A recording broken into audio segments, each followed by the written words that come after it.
What was long to be has finally come to be. A sigh of relief for the residents of the late John Michuki's Kangema, Professor George Saitoti's Kajiado North and Orwa Ojode's Ndhiwa constituencies. After liaising with IEBC, House Speaker Kenneth Marende has pointed out that he will proclaim the seats vacant and issue writs for a by-election in not more than 24 hours. I will be taking the next step, which is to A, declare the seats vacant, and B, issue writs for all the three constituencies. And I will do that within the next 24 hours or so. The Speaker also reiterated that will go on with payment of the late Orwa Ojode's benefits, but in accordance with the law and the deceased MP's written will, if there is any.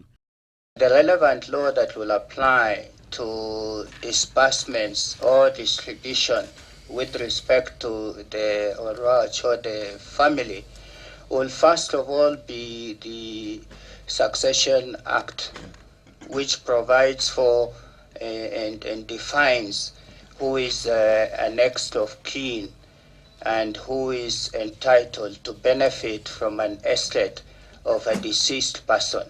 Note that there is a difference as to what law you will apply and what procedure you will follow, depending on two things.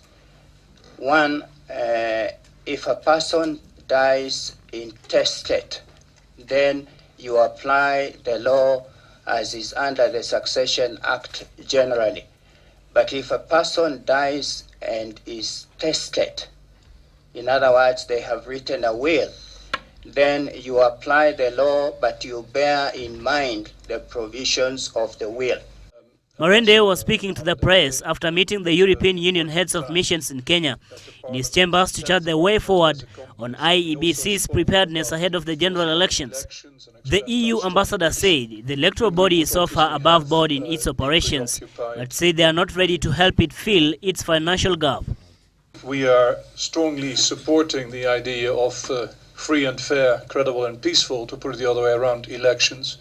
We are contributing as European Union at this moment around about 2/3 to the UNDP basket fund. The Speaker has encouraged us to do more, and I think we are looking in additional areas also beyond that, such as voter education and civic awareness of the complex ballots that are facing you. The EU delegation allayed fears that the foreign donors may influence the next general election. Instead, the delegation said it was focused on making sure the poll will be free and fair. Samuel Tawish, GBS News.